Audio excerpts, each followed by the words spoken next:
ബലിക്കല്ലിൽ ചില ആൾക്കാർ അബദ്ധത്തിൽ ഒന്ന് കാല് ഒന്ന് തട്ടിയാൽ തന്നെ ചെന്ന് തൊട്ടുകല വെക്കും. തൊട്ടുകല വെക്കുമ്പോൾ അവർ കൂടുതൽ അങ്ങനെയുള്ള കാര്യങ്ങളൊക്കെ ഇനി ക്ഷേത്ര ദർശനം നടത്തുമ്പം എല്ലാവരും ഒന്ന് ശ്രദ്ധിക്കണം. ശരിക്കും പറഞ്ഞാൽ അത് ഭഗവാന്റെ പരിവാരങ്ങളാണ്, പരിവാര കല്ലുകളാണ്. നമസ്കാരം, എൻ്റെ പേര് യദുകൃഷ്ണൻ. ഞാൻ ആലപ്പുഴ തിരുവമ്പാടി ശ്രീകൃഷ്ണസ്വാമി ക്ഷേത്രം മേൽശാന്തിയാണ്.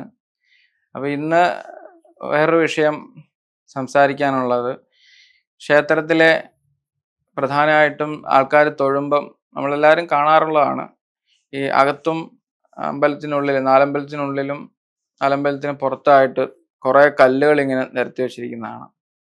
ആ ബലിക്കല്ലുകൾ എന്നൊക്കെയാണ് എല്ലാവരും പറയുന്നത്. അത് ശരിക്കും പറഞ്ഞാൽ അത് ഭഗവാന്റെ പരിവാരങ്ങളാണ്, പരിവാര കല്ലുകളാണ്.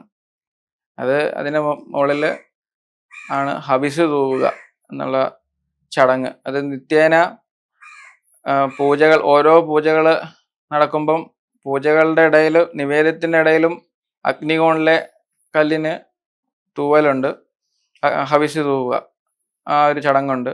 അതുകൂടാതെ തന്നെ നിത്യവും മറ്റ് പരിവാരക്കല്ലുകൾക്ക് ഈ പൂജയ്ക്ക് ശേഷം, ഓരോ പൂജയ്ക്ക് പ്രധാനമായിട്ടും 3 പൂജകൾ, രാവിലത്തെ ഉഷപൂജ, ഉച്ചപൂജ, രാത്രിയിലത്തെ അത്താഴപൂജ, ഈ 3 പൂജകൾക്ക് ശേഷം ശീവേലി, അതായത് ശ്രീബലിയുടെ ഒരു വേറൊരു വാക്കാണ് ശീവേലി എന്ന് പറയുന്നത്. ഈ ശീവേലി എന്ന് പറയുന്നത് ഈ പരിവാരങ്ങൾ എന്ന് വെച്ച് കഴിഞ്ഞാൽ അതിൽ സത്വ രജസ് തമോ ഗുണത്തിൽപ്പെട്ട 3 ഗുണത്തിൽപ്പെട്ട ആൾക്കാരുമുണ്ട്. അതായത് ഇന്ദ്രാദി ദിക്പാലകന്മാര്, സപ്തമാതൃക്കള്, വീരഭദ്രൻ, ഗണപതി, ശാസ്താവ്, ദുർഗ, സുബ്രഹ്മണ്യൻ, നിർമാല്യധാരി എന്നിങ്ങനെ അകത്തെ ബലിവട്ടം എന്നാണ് പറയുക അകത്തെ ബലിക്കല്ലുകൾക്ക്. അപ്പൊ ഇത്രയും ആൾക്കാരാണ് അകത്തെ ബലിവട്ടം. പുറത്ത് ആ ബലിക്കൽപുര എന്ന് പറഞ്ഞിട്ട് വലിയ ബലിക്കല്ല്, അതായത് സൈന്യാധിപൻ, ഇവരെല്ലാവരും, ആദ്യം പറഞ്ഞ ആൾക്കാരെല്ലാവരും ഭഗവാന്റെ ഏറ്റവും അടുത്ത് നിൽക്കുന്ന സംരക്ഷകരും അവരുടെയൊക്കെ ഒരു നേതാവായിട്ടുള്ള ആളാണ് ഈ വലിയ ബലിക്കല്ല്. വലിയ ബലിക്കല്ലിനും ചെറിയ പരിവാരങ്ങളുണ്ട്. അതിന് ചുറ്റിനും 8 പേര് ഉണ്ട്. അതിൻ്റെ വെളിയിൽ ആണ് കൊടിമരത്തിൻ്റെയും പുറത്താണ് ബാക്കിയുള്ള കല്ലുകളെല്ലാം വരിക. അതെല്ലാം ഭൂതഗണങ്ങളാണ്. അപ്പം ഈ ഏറ്റവും തമോ ഗുണ പ്രധാനികളാണ് ഏറ്റവും പുറത്തുള്ള ഭൂതഗണങ്ങൾ എന്ന് പറയുന്നത്. ഇതിൻ്റെ ഒരു വിശേഷത എന്താണെന്ന് വെച്ച് കഴിഞ്ഞാൽ, ഈ ദേവന്റെ നിവേദ്യത്തിന് ശേഷം ഭഗവാൻ നേരിട്ട് ഇറങ്ങി വന്നിട്ടാണ് ഓരോ ഭൂതഗണങ്ങൾക്കും തൂവൽ അല്ലെങ്കിൽ ഭക്ഷണം കൊടുക്കുക എന്നുള്ളൊരു സങ്കല്പമാണ്.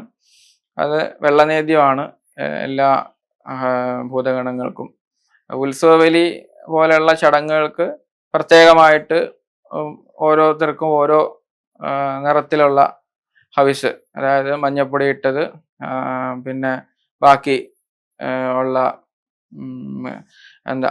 വറപൊടിയൊക്കെ ഉള്ള വേറെ ദ്രവ്യങ്ങളോട് കൂടിയിട്ടുള്ള വേറെ ഹവിസ്, അത് പുറത്തെ ഭൂതങ്ങൾക്ക്. അത് ഉത്സവബലി മുതലായ വലിയ ക്രിയകൾക്കാണ്.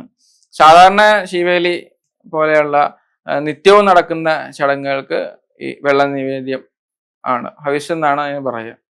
അതാണ് എല്ലാ ഭൂതഗണങ്ങൾക്കും നമ്മൾ പൂജ ആയിട്ട് അർപ്പിക്കുന്നത്.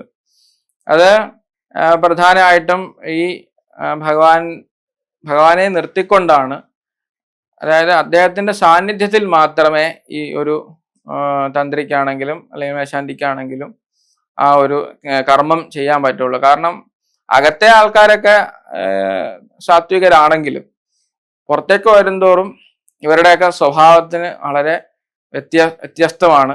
രാക്ഷസ സ്വഭാവത്തോടുകൂടി, പിശാച സ്വഭാവത്തോടു കൂടിയിട്ടുള്ള പരിവാരങ്ങളൊക്കെ ഉണ്ട് ഭഗവാൻ. ഇവരൊക്കെ ശരിക്കും പറഞ്ഞാൽ ഇപ്പം നമ്മൾ ഒരു പ്രധാനമന്ത്രി, ആ പ്രധാനമന്ത്രിയുടെ ഒപ്പം പ്രൊട്ടക്ഷനായിട്ട് ആൾക്കാരുണ്ടാവില്ലേ, അതുപോലെ സൈനികന്മാരൊക്കെ ഉണ്ടാവില്ല, അതുപോലെ ഭഗവാന്റെ സൈന്യമാണ്. ഇവരുടെ ഉദ്ദേശം ആ ക്ഷേത്രത്തിനെ സംരക്ഷിച്ച് നിർത്തുക, മറ്റുള്ള അദൃശ്യ ശക്തികളിൽ നിന്നുമൊക്കെ ഭഗവാനെ സംരക്ഷിച്ച് നിർത്തുക എന്നുള്ള ഒരു ഉദ്ദേശമാണ്.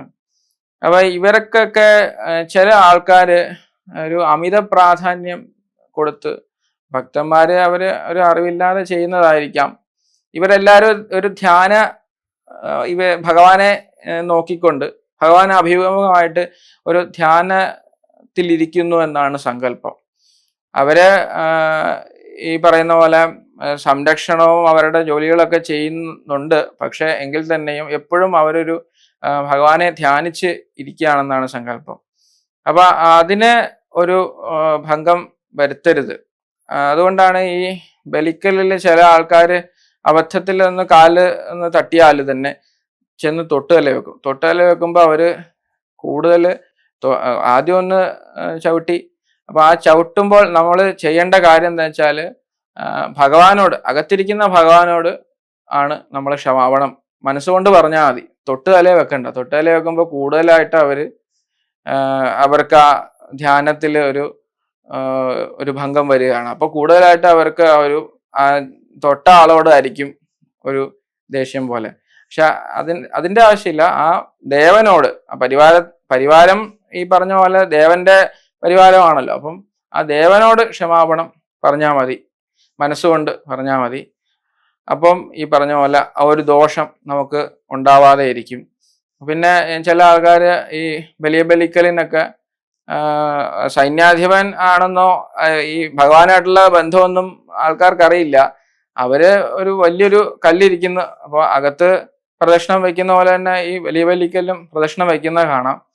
ശരിക്കും പ്രദക്ഷിണത്തിന്റെ ആവശ്യമില്ല.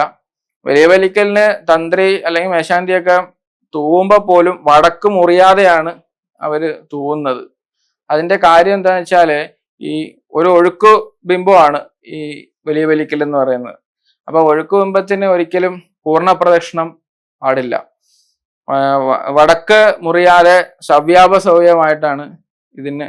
ശിവക്ഷേത്രത്തിലൊക്കെ സാധാരണ എല്ലാവരും പ്രദക്ഷിണം വയ്ക്കുന്ന പോലെയാണ് ശരിക്കും ഈ വലിയ ബലിക്കലിന്റെ ഇതിലും പ്രദക്ഷിണം പതിവില്ല. സൈന്യാധിപനായതുകൊണ്ട് പതിവില്ല. അങ്ങനെയാണെങ്കിൽ തന്നെ വടക്ക് മുറിഞ്ഞ് പൂർണ്ണ പ്രദക്ഷിണമായിട്ട് ചെയ്യാൻ പാടില്ല. എല്ലാവരും ഈ തെക്ക് ഭാഗത്തൂടെ പോവുകയും തെക്ക് ഭാഗത്തൂടെ തന്നെ അകത്തേക്ക് വരികയൊക്കെയാണ് ചെയ്യേണ്ടത്.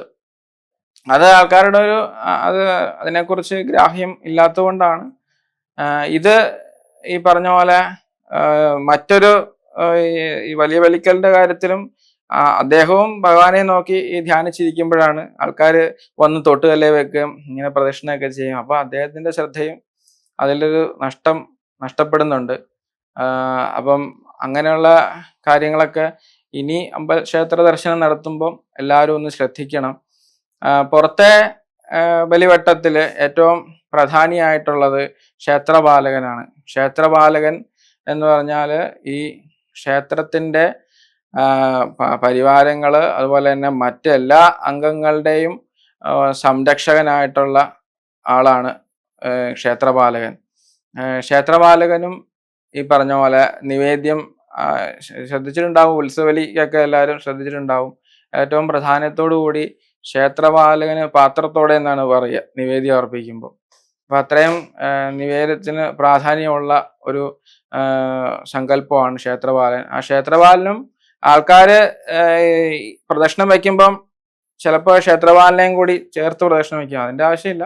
ക്ഷേത്രപാലൻ അതിന് മുമ്പിൽ കൂടെ പ്രദക്ഷിണം വെച്ച് പോയാൽ മതി. ചില ആൾക്കാർ അങ്ങനെ അതിലും കൂടി പ്രദക്ഷിണം വയ്ക്കുന്നത് കാണാം. അപ്പൊ ശരിക്കും അങ്ങനെയുള്ള ചില കാര്യങ്ങളും കൂടി ഈ ക്ഷേത്ര ദർശനത്തിൽ ഈ ഭക്തന്മാര് ശ്രദ്ധിക്കേണ്ടതുണ്ട്. ബലിക്കല്ലുകളെ സംബന്ധിച്ചിടത്തോളം പറയാനുള്ളത് ഇതൊക്കെയാണ്. അപ്പോൾ എല്ലാവരും ഇനി ക്ഷേത്ര ദർശനം നടത്തുമ്പം ഈ പ്രത്യേകം ഇങ്ങനെയുള്ള കാര്യങ്ങൾ ശ്രദ്ധിക്കണം. നമസ്കാരം.